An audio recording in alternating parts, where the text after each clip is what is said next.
Welcome back to the Race to Near Space. Today we're joined by Russ Van Der Werff, the self-described stratospheric evangelist, and that's not a joke, it's actually in his title. Van Der Werff serves as Vice President and Chief Balloon Evangelist at Aerostar, a world leader in the design and manufacture of highly technical aerospace and defense solutions.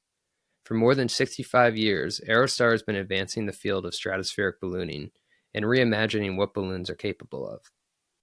As you'll hear in our conversation, Aerostar has had a hand in some of the most interesting uses of stratospheric balloons over the past half-century, many of which you've probably never heard of, such as a military project that took Air Force pilots by balloon to the middle layers of the stratosphere and then cut them loose, or flying telescopes by balloon to look deep into space for NASA, or building an 800-foot in diameter balloon that can carry a Chevy Suburban to the stratosphere.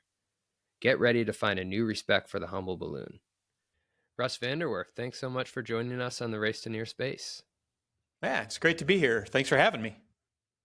So, Aerostar got its start in a pretty unlikely place, at General Mills in the 20th century.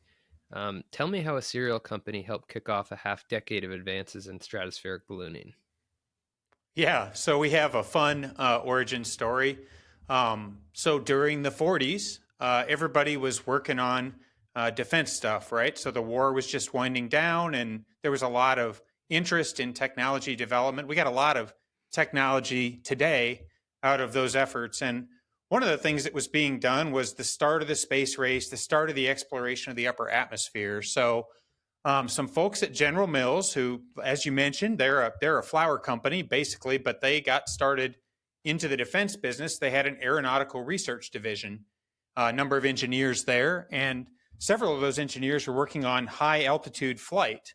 And so, coming into the late 40s and into the 50s, General Mills was realigning back to kind of their core business and working on food production.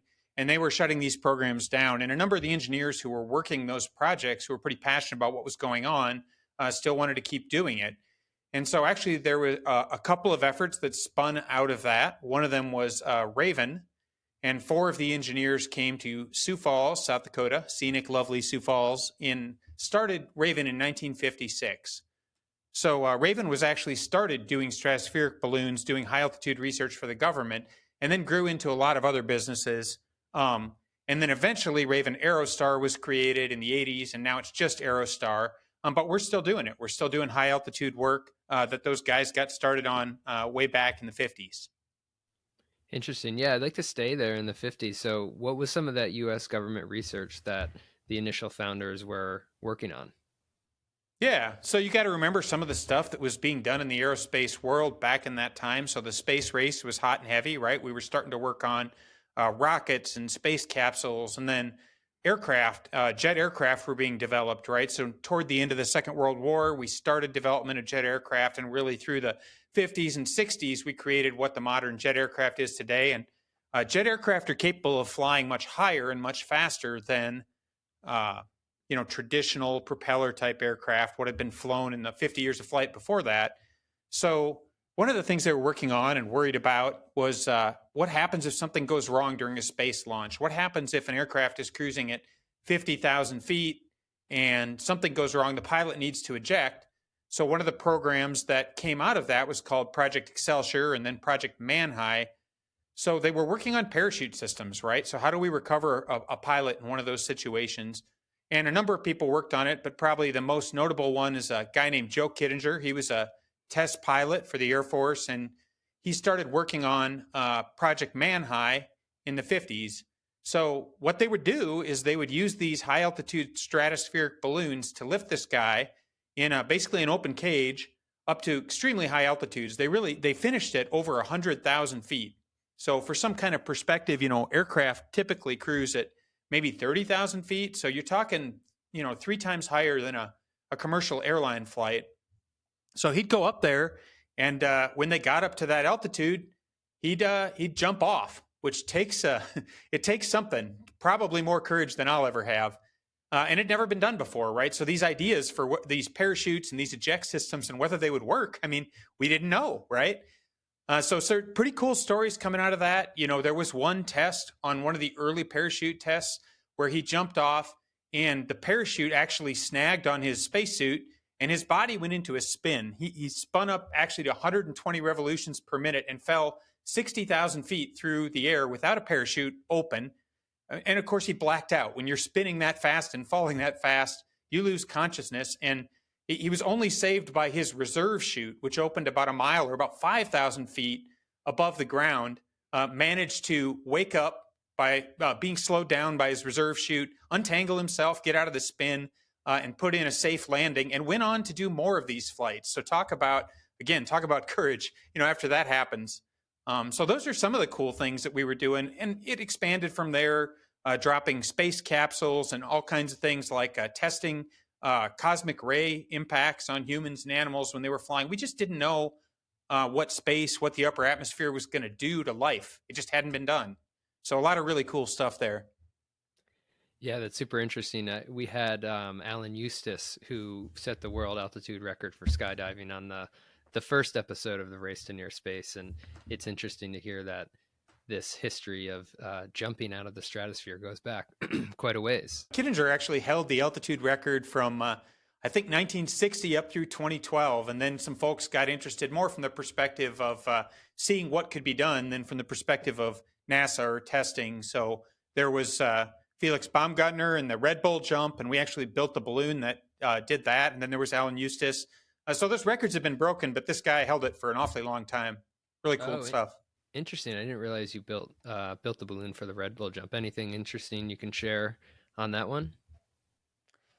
Yeah, no, I mean, I think you guys did a really good job with the interview last time. Some of the challenges of figuring out how to both survive at those altitudes and then recover safely from those altitudes. But yeah, it was a very large balloon. I mean, we'll talk about some of the really big balloons we make, but it's pretty amazing what it takes to get to those altitudes and lift that much weight.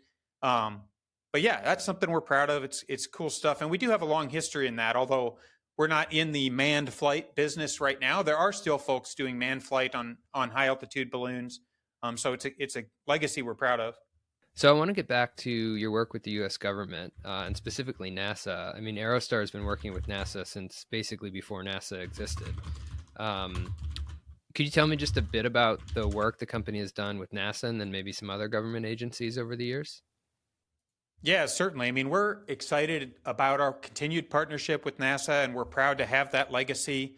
We talked about the history and what happened back in the 40s and 50s, but, it really doesn't end there. So we've been working with the U.S. government and with NASA continuously throughout our 65-plus year history, and we still do build balloons for scientific research for NASA today. So scientific research is a key thing that NASA does with high-altitude balloons. There's actually a balloon program office out of NASA's Wallops Island facility, and they do 5 to 10 large balloon tests every year for scientific research. One example of that, last year they did a telescope called SuperBit, and this telescope was lofted by the balloon up to 80,000 plus feet and collected similar imagery quality to the Hubble Space Telescope. So, I mean, obviously, Hubble has the advantage of being in space, but this has the advantage of another 40 years of technology development. And there's some really cool imagery. If you go search SuperBit, SuperBit on the internet, you can see that they took of deep space objects. It's studying the origin of the universe kind of stuff, which is really interesting stuff. They actually launch out of Wanaka, New Zealand, which is a really cool place, and then also out of McMurdo down in Antarctica. So they actually are doing launches right now from Antarctica with our balloons for scientific research. That telescope flew for 40 days and went around the Earth 5 times taking images, and then was recovered in Argentina. So that's an example of kind of the scientific research stuff that they do. To this day, space equipment is being tested on balloons. So the newer space capsules that are being developed for the newer space program efforts have been tested, dropped from balloons to test their parachutes, where they actually loft the entire space capsule up to altitude and drop it so you can simulate re-entry into the Earth's atmosphere. Those are some NASA things, but it's not just NASA. So we're also working with, for example, the U.S. Geological Survey on detecting wildfires and supporting wildfire fighters. So we've developed some systems for the balloons where we can provide infrared imagery from altitude. And of course, when these fires are going on, they are flying aircraft and things above the fire to try to map the fire out. And that's how they know where the front of the fire is, so they can tell the firefighters on the ground where they need to work and warn them when things are coming their way. But those aircraft are working in a very congested airspace. There's water bombers, there's observation, there's parajumpers, and a lot of different things coming in and out. And it's dangerous, it's complicated. Also, the aircraft are low enough that they're subject to updraft and smoke and things from the fire. When we put a balloon over a fire at 70,000 feet, the fire and the smoke and the clouds, and frankly, all the weather is pretty much below us. We like to say, we get our heads above the clouds, not in the clouds, but out of them to the top side, right, with the balloons. So the wildfire fighting support is focused on two things. One is actually collecting infrared imagery to better map out the fires. But the second and actually most important piece of it is providing communication. So a lot of the areas where these firefighters are at, mountainous, dense forested regions, there isn't good cellular coverage. They're not going to carry a Starlink terminal around on their back. They need to get access to communicate when they have trouble. They need real-time information, from instant command. And so they use the balloons and standard cell phones. We can provide LTE or cellular coverage from the phone down to the firefighter and then relay it back from the balloon to the base so that they can call in for help and things like that. So that's a pretty cool application. Other U.S. government things we're looking into, we're starting to work with NOAA, or the National Oceanographic and Atmospheric Administration, on studying hurricanes. So part of predicting how hurricanes are going to hit and how severe they are is modeling the dynamics of the winds and the clouds moving around within them. And right now, they collect a lot of that data with the hurricane hunters who fly aircraft into the hurricanes. They collect radar data from the ground and sideways from these aircraft, and they put that into the model. But we're asking, what if we can get radar imagery from above the hurricane, and the thought that we can predict more accurately where the hurricane's going to go by improving those mathematical models? So those are just a few of the examples of things we do with the U.S. government. And a lot of these things that I just referenced are in the last 5 years since we've really matured the balloon technology. So it isn't just history, it's ongoing. And frankly, I think there will be a lot of new things that we haven't even thought of today that this new technology is useful for. Yeah, it's amazing just to hear you talk about the number of things that balloons are able to do. I want to talk just a bit about the balloon itself. I mean, as a flight vehicle, you mentioned planes earlier and airships. What are some distinct advantages of using balloons to operate in the stratosphere? Yeah, so I guess first zooming out a little bit, what is a balloon good for? So a balloon is a flying platform like an aircraft, like a satellite, but it's kind of a unique niche in between those two things. So it's much more cost effective than either of those platforms. It has some of the advantages as a satellite because the altitude is so high, so you can see and sense across a very wide area or provide communications or other coverage across a very wide area. Compared to a traditional aircraft, it's unmanned, it's very green, it's eco-efficient, right? We fill these things with helium and we run them off solar power. There's no fuel burned or anything like that. It's persistent, and we'll talk about navigation, I think, in a little bit, but we can place it where we want to. And then it's also long duration. So, we've run balloon missions for hundreds of days. I think our record balloon flight is 312 days or something like that right now. So there aren't very many aircraft that can last that long. Of course, satellites do, but when you put up a satellite, you're kind of committed, right? Whatever's on that thing is up there, and you can't really change it, modify it, improve it. Plus, you're subject to orbital dynamics. So you're going to be where you're going to be, and you can't control exactly where that is. It's based on the orbit of the satellite. So it's kind of a sweet spot in between aircraft and satellites. Some of the benefits of being at that altitude and having that persistence include, I mentioned sensing across a wide area. So one example of that, we just did a press release. We just did some work with Scepter Air and ExxonMobil, where we're trying to model and detect methane emissions from oil and gas facilities in the atmosphere. So we want to see what's the impact. So of course they have wide area infrastructure, right? So think half the state of Texas is covered by different processing equipment, extraction equipment for these natural resources.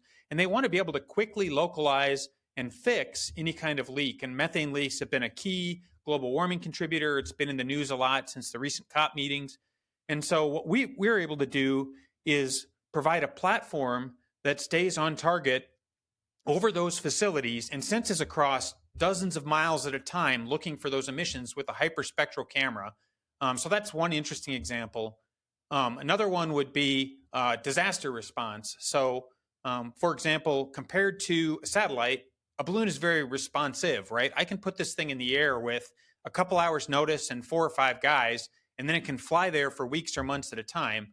So, an example of that would be, after Hurricane Maria hit Puerto Rico in 2017, Google Project Loon, who we were working with and building balloons for, put a constellation of systems, I think 7 or 8 balloons at a time, over Puerto Rico to restore connectivity to those hard hit rural areas where the infrastructure for cellular comms and stuff had been knocked out. So think of disaster response, also could be monitoring for oil spills, surveying damage from a hurricane.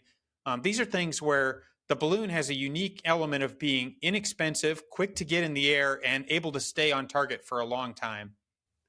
Yeah, and that's one of the fascinating things to me. I mean, you think of balloons, maybe latex weather balloons that sort of go up into the high altitudes, but are meant to basically pop once they get there and come back down. Obviously, you're talking about something vastly different from that if you're flying it for almost a year. Can you talk to me a bit about how these stratospheric balloons are constructed and the sorts of advances that you all at Aerostar have made over the last few decades to make them last almost a year? Yeah, I mean, I could, but if I told you, I'd have to kill you. So maybe that's no, no, certainly. I mean, these are not weather balloons, right? We say balloons, and people think of the movie Up.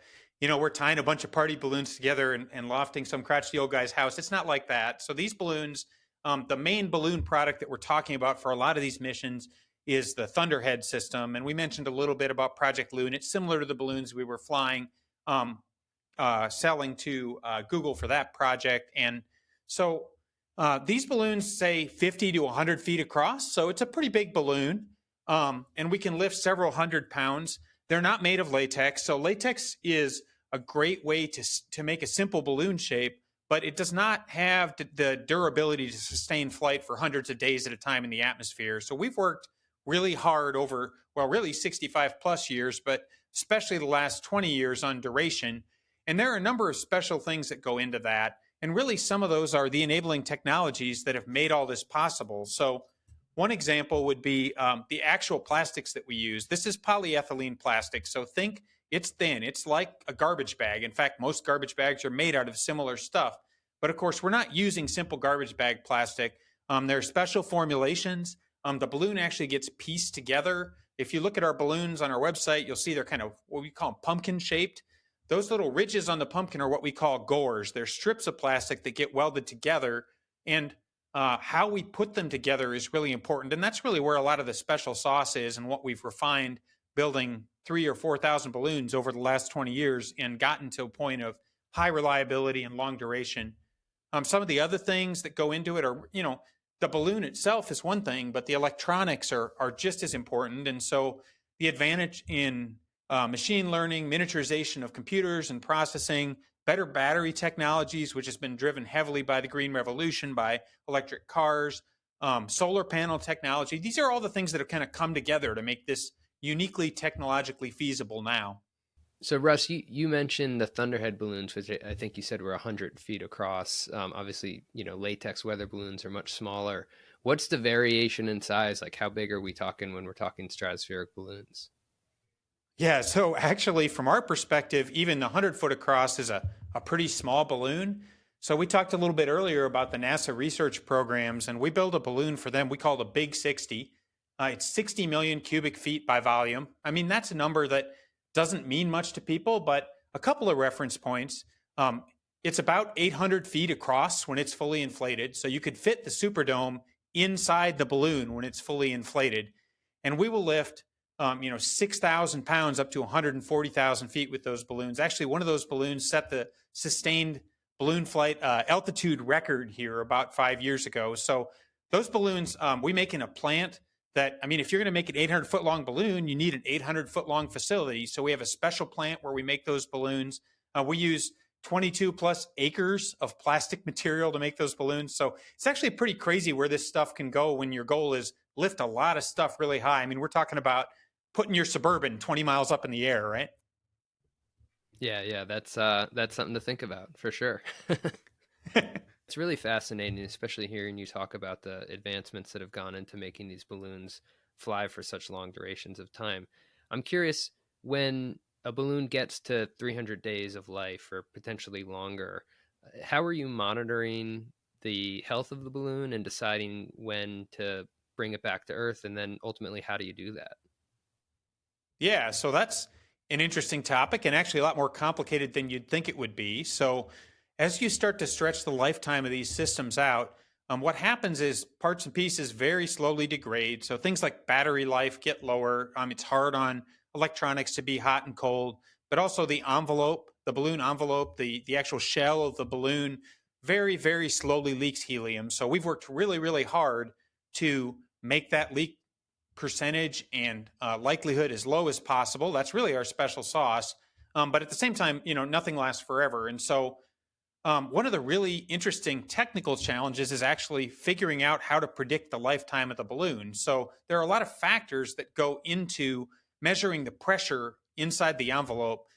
It's very affected by temperature, by altitude, by stratospheric weather, by heat that's reflected off the Earth. And so we've put a lot of work into sensing a lot of those factors, and we've built a statistical model. And what we can do is we can see the lifetime of the balloon slowly shrinking as the balloon gets older. So we're always monitoring that. When we're flying balloons in the air, we're working with the FAA or whatever regional airspace authority, just like an aircraft would. We're filing flight plans, we're keeping them up to date. And as we notice that the balloon's lifetime is getting lower, what we do is we intentionally navigate the balloon back to a safe landing zone and intentionally land it with coordination with the FAA or whoever. So what happens is, as the pressure in the balloon keeps going down and we can predict, how much life it has, we'll fly the balloon back to, a large open space like a field, right? And we can predict the landing point of the balloon because we're always modeling all the winds from the stratosphere down to the ground in Thunderstorm, which is our command and control software. So the pilot will choose a landing zone using that software and navigate the balloon there. And when the flight is done, the balloon shell itself is a one-time use. So we actually have a system on the balloon that rips a big hole in the side of the balloon and all the helium goes out. And from there, the balloon and the electronics package come down on parachutes to land at that predicted landing point, and we'll have a ground crew ready to meet it and pick it up from there. Not unlike someone jumping from the balloon, except it's the balloon itself coming down.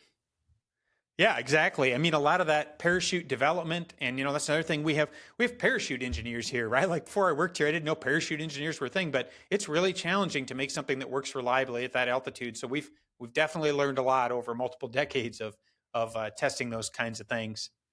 That's great. Something you just mentioned that I think is worth touching on is wind currents and wind speeds and how you're constantly monitoring those.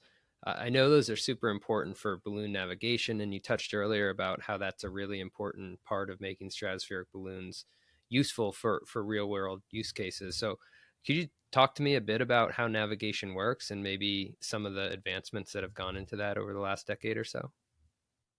Yeah, absolutely. So I would say navigation and understanding of the winds is probably the single biggest thing that has changed in the last 20 years and enabled us to do a lot of what we're doing. So historically, people think of balloons as something you let go. Like you said, they go up, eventually they pop and they come down.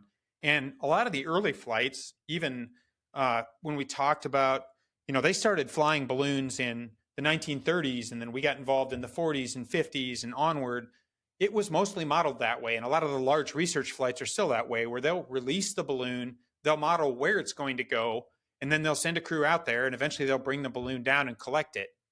That's really interesting and useful for doing high altitude testing, but it isn't as useful if you're trying to hit a particular area with a particular effect, like that communications bubble for wildfires, for example, that we talked about earlier, or putting a methane sensor over an area where there might be leaks. So what we've been able to develop and really started, back in about 2012, we started working with Project Loon on this. And what we learned in flying several thousand balloons over about a decade is in the stratosphere, so we're talking, 40, 50,000 feet and up, there's a lot more diversity in wind currents than we used to think. And when I say used to, I mean even 10 or 20 years ago. So that altitude is not something that had been studied a lot, right? There's probably 100 years humankind has into, numerical weather modeling, but the bulk of that effort has gone into figuring out if it's going to rain tomorrow, right? That's what people care about. They don't really care what direction and speed the wind's going at 62,500 feet precisely. And what we've been able to do is take the data we're getting from those flights, and we've been able to extrapolate using machine learning algorithms weather patterns that are occurring in the winds that we wouldn't have predicted with the very coarse numerical models that we use to predict surface weather. So what we can do is, if we know what direction the wind is going at a certain altitude and what speed, we basically operate the balloon like a sailboat in 3 dimensions, right? We raise and lower the balloon to catch different wind currents to get us from point A to point B or stay there over a target area. And that's really the nut we've cracked that I think has opened all of this up to being useful for general applications that would have been used for aviation or satellites instead of just scientific testing. And how accurate can you get? I'm just curious. Just sort of riding these wind currents, I imagine there's not always the most favorable one that you would like, but can you explain to me just how accurate it can ultimately be? Yeah, so the interesting thing about it is, like a sailboat, we're subject to the winds that are out there. So different times a year in different parts of the earth, there are more variable winds or less variable winds available. So one of the things we do is we use historical data to model that out. So if somebody says they want to carry out a certain mission, say maybe it's providing communications at a certain place in the earth at a certain time of year, what we can do is we can model out how much what we'd call station seeking winds, how much ability to stay in an area we're going to have. And then we need to provide more balloons. So if there's less diverse winds, your orbits, if you will, imagine you're kind of sailing in a circle by changing altitudes, could get larger, and maybe you need more balloons to keep constant coverage over an area. So as far as accuracy goes, I mean, we launch balloons out of South Dakota and we'll fly them to a specific point on the other side of the world. But it is one of those things where you can't do that all the time to every place. And that part of knowing that pattern and how to know what we can do and can't do and where we need to launch from to get to a certain point, that's part of the magic of kind of the wind modeling side of what our engineering team does. Interesting. Yeah. And I guess I hadn't thought about just adding more balloons. That kind of helps increase the chances that you're going to be able to be over a given place at a given time. Right. So if you can predict that the winds are going to be more or less favorable, or even maybe look a week out into the future and say, we're going to have a shift, you can pre-position balloons. So this is where, if you want more continuous coverage, the balloons work in a constellation. So maybe you've got a city that you're trying to provide communications to, and maybe you have 4 or 5 balloons in the area over that city, but you're also looking out into the future and saying, okay, there are some strong winds coming out of the west coming next week. What we can do is move some of those balloons out to the west in advance of that wind event, and then have those balloons take over. So as the western winds come in, some of the balloons will be pushed out of the area, but different balloons can move in. And then it gets kind of complicated. It's like choreographing a ballet, right? We need to look at all those systems, think about where they're going to be a week into the future, and then plan routes to get new balloons back in as things are moving in and out. I come from more of the mathematics and the computer science background originally, and I mean, it's really fascinating, I think, as a problem to try to model. Yeah, that's super interesting. I mean, just hearing you talk, the breadth of things that Aerostar has done with these stratospheric balloons is pretty amazing. I mean, we've talked about skydiving, testing equipment for NASA, obviously communications, monitoring what's happening on Earth. Looking forward, what are you most excited about balloons in the stratosphere being able to do for our planet? I'm excited about all these things. If that didn't come through in the discussion, I'll be surprised. But, one thing that I think is really interesting to think about, and I did a little TED talk here a few years ago, is, one of the things we don't think about is we take for granted what satellites can do today. But, we've seen more in the news about it the last couple of years. Solar radiation and solar storms are not constant, right? They're reaching a maximum right now where this radiation is blasting out at the Earth. And there is a chance that, that kind of thing could take out some of the resources, some of the satellites and things that we currently have available.